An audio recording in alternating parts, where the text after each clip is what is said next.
Now we'll continue.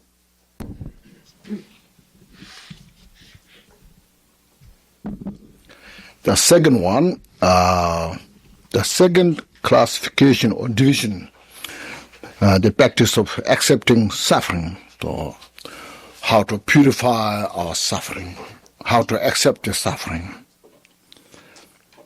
With a mind of joy and without sadness of your suffering, voluntarily accept the suffering for the practice leading toward the unsurpassable enlightenment. This is a Buddhist concept, is how to practice this. When we suffer, instead of feeling of sad or overpowered by the suffering, just get some mental power. So I'm so happy.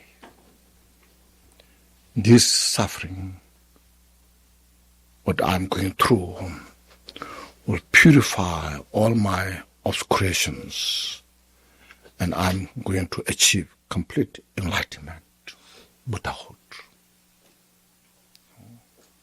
So that kind of positive thought bring the mind. Any physical, mental suffering become a cause, a fuel for purification, to enhance bodhicitta, the mind of the wisdom, compassion. So Buddhist Doan Bhumi says, voluntarily accepting the 8 different types of hardship, like the suffering related to the places like so forth and so forth. Say, generally these are the suffering, which means like the 8 different types of suffering. So here's Gampopa was putting together here.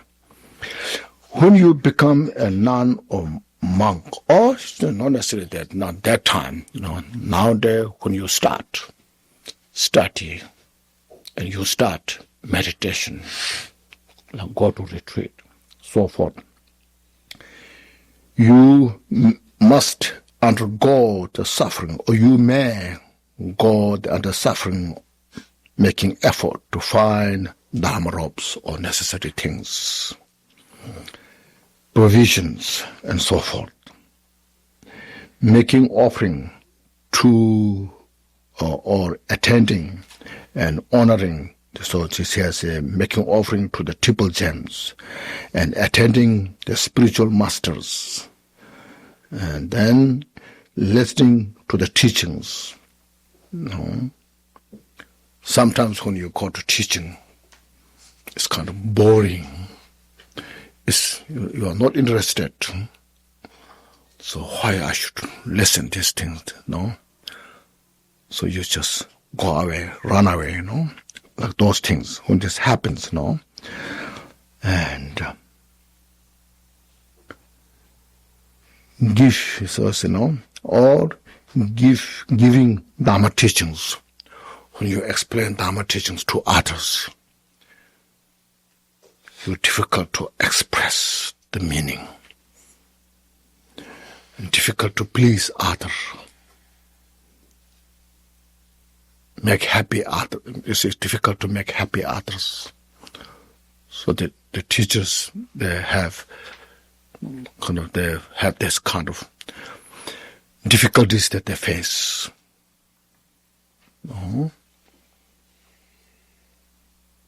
So these things these are also types of suffering.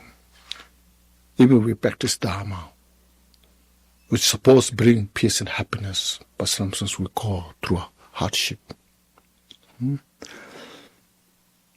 Or reciting prayers, mantras, 100,000 mantras, 100,000 this, 100,000 that, 100,000 this,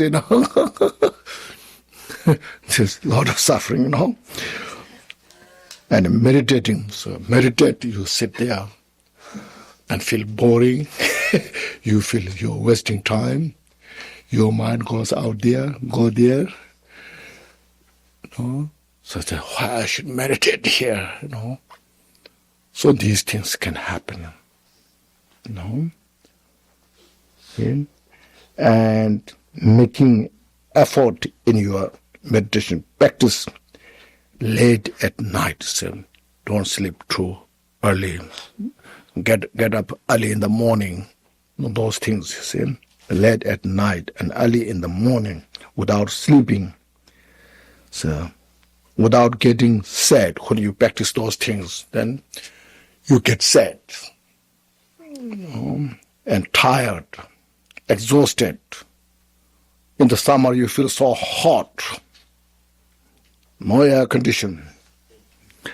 In the winter you feel so cold, freezing, no heating. Especially in the cave, Then you feel hungry, thirsty. See, your mind is disturbed, so forth. When these different types of suffering comes, you have to have a courage to face, overcome. Not let controlled by your suffering.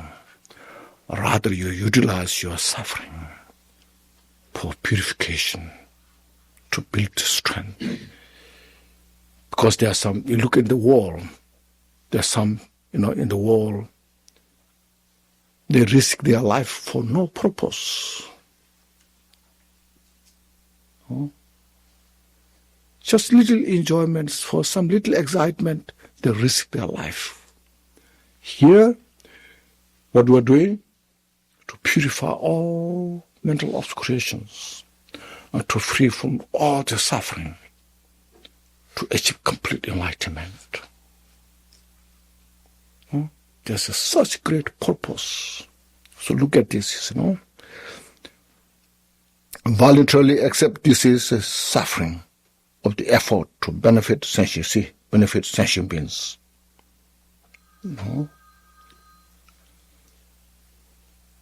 So you enjoy your suffering then. Suffering is no longer a big burden. For example, just look at the life story of Milarepa. See? So like when his sister came to see Milarepa, she thought he will have a better kind of condition, a lot of things to enjoy. But when she saw Milarepa in a mountain, in a cave, there was nothing. And she cried. So what kind of religion you are practicing? No food for yourself, no food to me. No. What kind of life you are in? And Milarepa said, if I try, definitely I can do something in the world. But that doesn't have much purpose. I'm here to digest such a rich wisdom, compassion that my teacher taught to me. And I'm digesting that.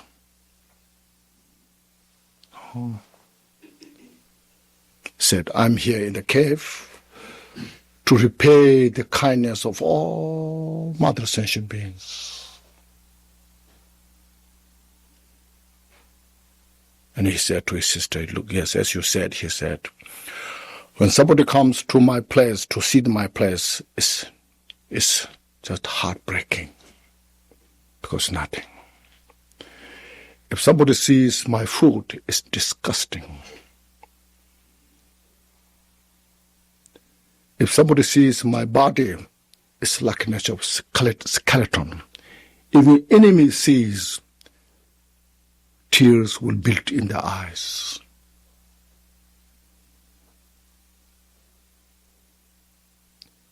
When your sister see my behave, no clothes, this is embarrassing.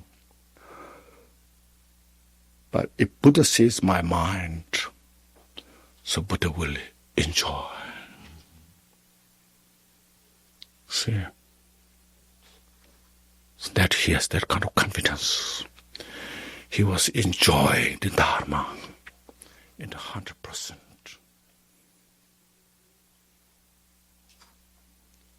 So sacrificing all this small suffering.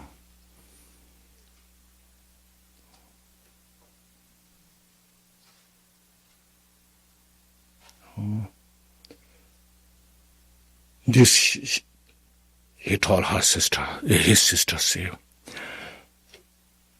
no doubt this will bring me enlightenment, Buddhahood.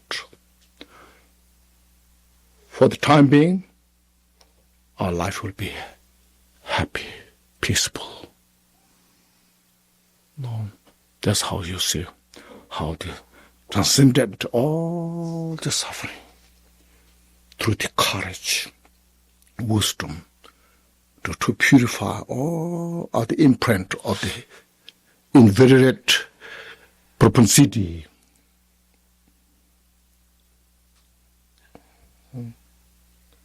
Deeply rooted the habit of the samsara, the cycle of the world, to transcend that, from samsara to enlightenment. It's not so easy, but it can be done. Because we have Buddha nature, we have the teaching, see.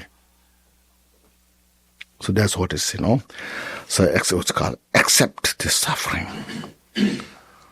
And then, of the suffering of the effort to benefit sentient beings in the 12 ways mentioned earlier in the chapter 13. Look at there, to benefit sentient beings. So listed there. Furthermore, for example, voluntarily accepting suffering is like undergoing surgery, treatment, see, so forth, in order to heal the suffering of a virulent disease, uncurable disease. No. If somebody is caught by that disease, and then you say you have to have surgery. Without surgery, you cannot get out of this. And one will be very happily go through that.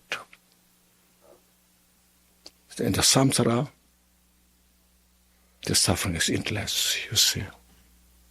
Anywhere you go, you're all over the world. So this kind of practice is like a surgery. There's a pain when you go through the surgery, operation. But the small suffering can take care of the big suffering. That's what he's saying here. So you see, yet the suffering was in the engaging in the contact of bodhicharya, bodhisattva's way, says, yet the suffering involved in my awakening will have a limit. See, the suffering that I'm going through for the enlightenment, the suffering has a limit. It's like the suffering of having an incision surgery made in order to remove and destroy greater pain. If I don't go through that surgery of the small suffering in the Dharma practice, then my big suffering will be never end. Will go continuously. So by practicing patience, you or I gain in the battle of samsara. See now, it's like a battle. Samsara is the battle, war, the battlefield. By annihilating the enemy of afflicting emotions, the mental afflictions, the counterproductive emotions, sometimes called disturbing emotions. So you are a real warrior when you involve this kind of study, practice, purifying mind, getting rid of all the counterproductive emotions, the disturbing emotions, with the weapon of the wisdom, compassion, So that's the real warrior.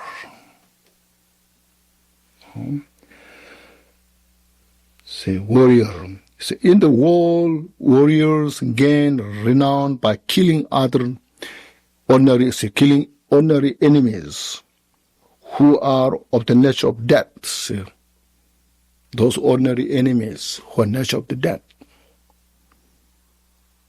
No need to kill, they die. But they are, so because of that, but they are not warrior. Somebody went to the war and killed hundreds of people, enemies. When they come back, we say they are warriors. But say they are not real warriors. Their action is like a stepping a sword into a corpse. When the person is dead and you step the sword, knife, so because the person is nature of death. What I'm saying is that all counterproductive emotions, destructive emotions, will never die until we practice Dharma, until we purify. So he's saying, engaging in the conduct of Bodhisattva says, the victorious warrior are those who, having disregarded all the sufferings, vanquish the force of hatred and so forth.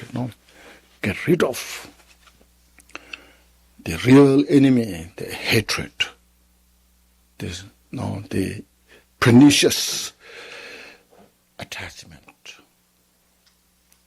delusions, ignorance.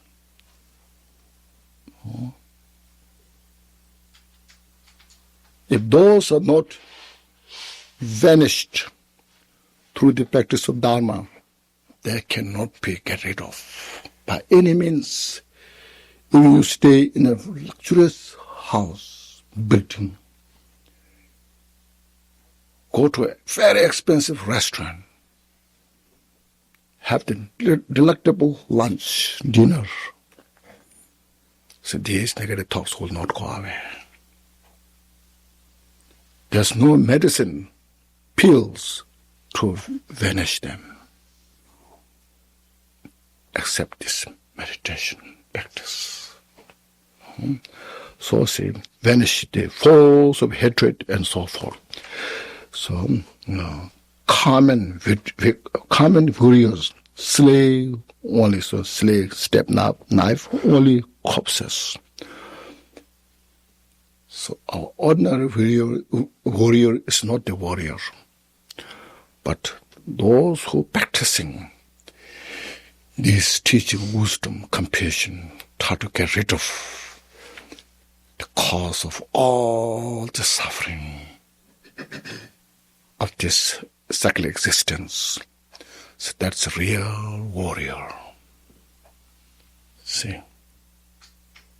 So look at this and meditate. See, I must do this. Because in the samsara, there's no one who's not afraid of fear, who is not afraid of suffering. From most educated person to the uneducated, from the most wealthiest, so the wealthiest person to have nothing, the most powerful person who has no inner power, there's no one who is not afraid of suffering. You see, that's clear.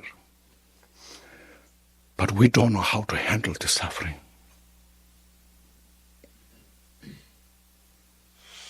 To free from suffering, we create more suffering. We create deliberately more suffering. Then we blame each other. So, you are the one who made mistake. You are the one who made mistake. Yourself prove perfect.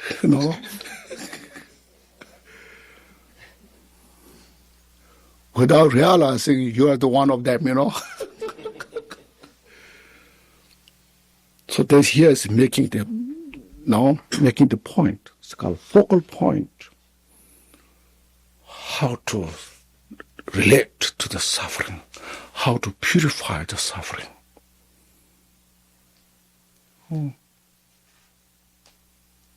So you see, this book is written in the 11th century, so fresh, maybe more profound in the 21st century. You know? So it is a way how to solve the problem. So this book is, as you see from the beginning right now, this book doesn't teach what to believe, but it teaches us how to solve the problem. You know? Because our mind is very it's a complex subject. Very complex subject. And it's not obvious. We cannot see with our eyes the mind. We cannot hear. We cannot smell. We cannot taste. But the mind is the center of our life, you see. We desire all outside material things. I wish I have this, I wish I have this. But when you have them, still you are not happy. No? But when the mind is calm, peaceful, you are happy. When your mind is appreciating, you are happy. When your mind is content, you are happy. When the mind is in the wrong place, you are not happy. See? I personally cannot judge my own mind by myself. What it will do after a few minutes. So this Dharma teaching is teaching us to prepare as a guideline. When you encounter these different things, how to face more positively, so that we have a more happier life, peaceful life. So everyone cherish their life, but when the counterproductive emotions, destructive emotions become so strong, people suicide. They destroy their own life because of these mental afflictive emotions. So these are teaching how to relate, see. Rejoice, not your opportunity to rejoice, be happy, appreciate yourself. All the things that you can solve. Basically, I repeat many times, there's no any problem that cannot be solved. Because you can become Buddha or enlightenment. You can achieve enlightenment. That means all the problems are solved. So get that kind of understanding, courage, wisdom. Instead of overwhelmed by all those delusions. And develop compassion. Everybody in the world who are suffering, who are creating the cause of suffering. See? The third classification, C, patience in understanding the nature of phenomena, means all phenomena, how they abide. The Bodhisattva Bhumi says, aspiration for the 8 subjects, such as the good quality of the triple gem and so forth. So this means nature of the phenomena are interdependent. Their nature is emptiness. But within emptiness manifests so much things. Like Buddha's, if we look at the Buddha's excellent qualities, it's infinite. Like 10 strength. 4 fearlessnesses, 18 unequal qualities, 32 major marks, 80 minor marks, the 37 the branches of the enlightenment, so forth. Sometimes we are overwhelmed by those. So this mind has those qualities. My mind has that nature. So it can happen. Buddha has those. So accepting. So 8, like Buddhas, Buddha has 8 different qualities. Dharma and the Sangha. Uncompounded nature of the enlightenment. Within that uncompounded nature, infinite qualities are manifest spontaneously. And that enlightenment is not dependent on other conditions. We individually have the responsibility to realize and become Buddha. That understanding, awareness, the wisdom knowing as it is, knowing everything. And compassion to all sentient beings is overwhelming, to develop compassion to every sentient beings, especially those ruthless beings. It sometimes makes you unacceptable.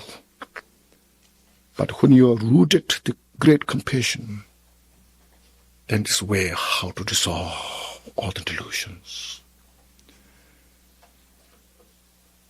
And ability of the manifestation is infinite. Buddha's activities reaches to every sentient beings. So like that, this is the qualities of Buddha. So to accept those or understand.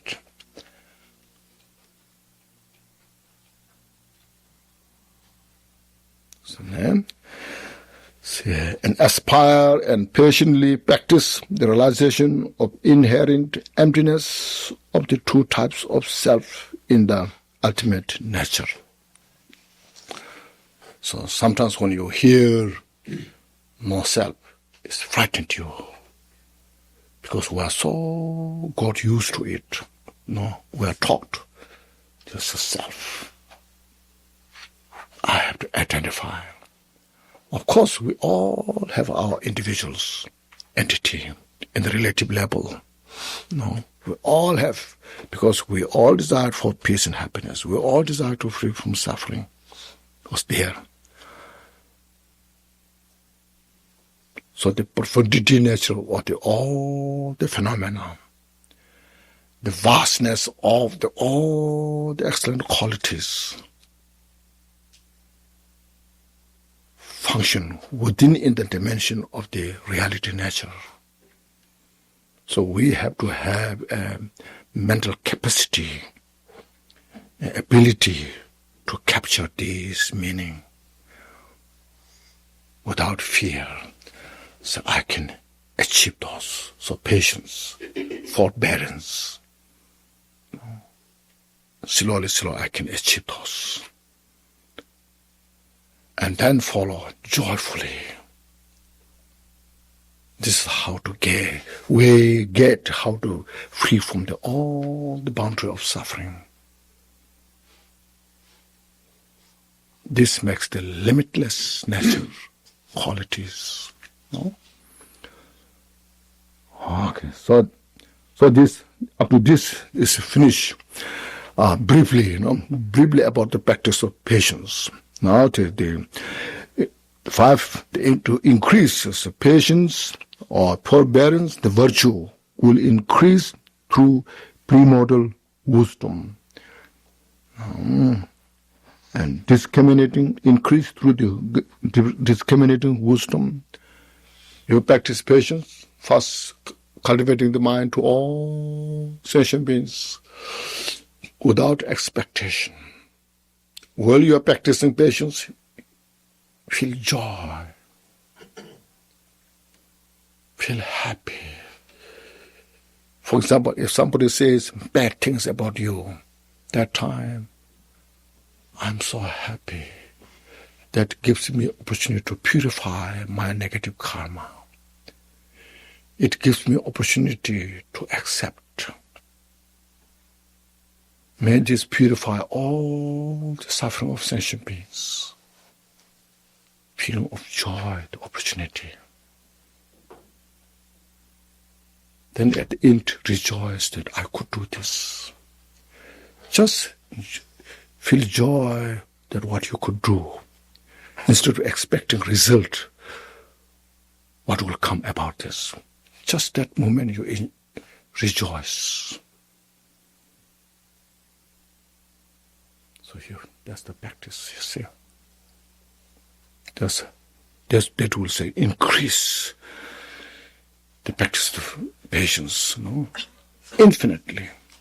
Every sentient beings, See, and dedication, as explained before in the chapter 12, in the practice of generosity, And then what you practiced of patience at the end, when things are finished, and you suppose practice the patience very successfully in your mind, and then bring that virtue and all others by the power of this virtue. Every sentient being may achieve complete enlightenment. May everyone free from suffering,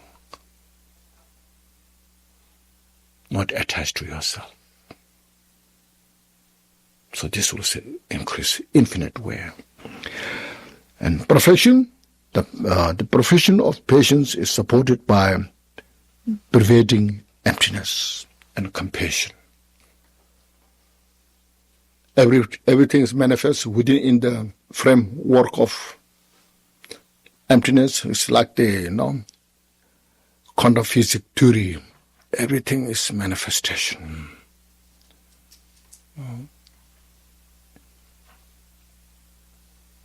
That like the whole, dissolve into the space. And all this planet and galaxies manifest from the space. Same, So our thoughts, a lot of thoughts coming from emptiness, dissolve into emptiness. The cloud coming from space, dissolve into space. The waves coming from the ocean, dissolve into the ocean. So that's what's called all-pervading emptiness. And then compassion. So understanding, practicing of that kind of understanding of emptiness will transcend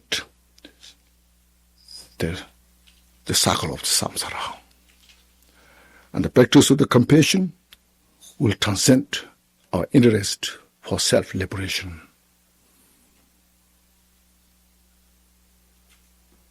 Cause to achieve complete enlightenment for benefit of all sentient beings, you see. Now, 7, the result. One should understand the result of patience or forbearance in the ultimate and conventional state. In the ultimate state, one attains unsurpassable enlightenment. The Bodhisattva Bhumi says, if he or she depends on this vast and ultimate limitless patience, forbearance, to produce or to born the result of enlightenment, Bodhisattvas will attain unsurpassable, perfect, complete enlightenment. So if we could practice as it is described here perfectly, that's the goal, the optimal goal that we'll achieve by purifying all the obscurations without any leftover. But still in the conventional state, one will have good completion. Hence, who practices the patience is beautiful. Doesn't matter who that person is. As soon as the person you see, you feel closeness. That's the beauty. The practice, you see. When the person is very helpful, anybody who sees that person, they smile. No, that's what's called complexion. Good complexion. and be famous, naturally become famous. So that person is so good, very patient. Doing everything's good. Even you don't want, it just happens. Because you created the cause. Have a long life because your mind is not disturbed by afflictive emotions, anger, hatred. So good health. Even now, I think the many, they inspire, say, do short meditation. It's good for your heart. So not to give rise to anger, hatred, and excitement. Try to relax, calm your mind. It's good for health. Even now, modern science, the neuroscience, they examine now, not because they're interested in Dharma, but because they're interested in medical theory. They examine when you meditate, what's the wave of the brain. When you don't meditate, what's the wave of the brain. They measure. So a person who meditates, calm the mind, the wave of the brain is different. A person who is stressed, worrying, upset, angry, is a different reaction in the brain. When you have compassion, patience, tolerance, it's good for the health. See, it's very, updated. So great scientists can learn from this about the mind. The power of these practices, generosity, moral ethics, patience, meditative concentrations, like those wisdom awareness, they can learn so much from this method.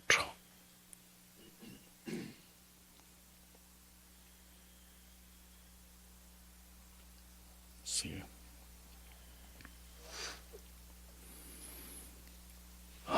Be long life and will attain the state of universal chakra monarch, means universal king. In all one's different lifetimes, not just only this life, life after life, life after life, but they will not attach to the kingdom that they have. Or if you're born as the president sitting in the White House, you'll not attach to the White House. Instead, you will work more to benefit all the countries, all the people. So what I can do, what I can contribute. Because when the people are happy, the country is in a good place, you see. That's what all sentient beings means,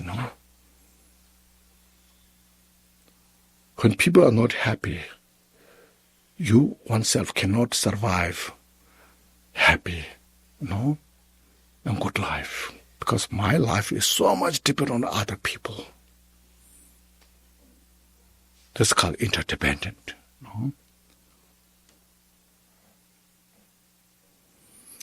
Even if one does not desire, does not attach to that, engaging in the conduct of Bodhisattva says in the Bodhisattva, while in cyclic existence in the samsara, patience or perseverance, but not perseverance, patience or forbearance causes beauty and so forth, health and renown, famous. Because of these, I shall live for a very long time. Good health, long life, and win the extensive pleasure of the universal chakra kings. And without attachment, continue for the enlightenment. Okay. This is the 14th chapter dealing with the profession of patience from the JOL ornament of liberation, the wish-fulfilling gem of the noble teachings. How you are doing now? Great. Doing good. Doing good? How you like? Oh, John, it's okay?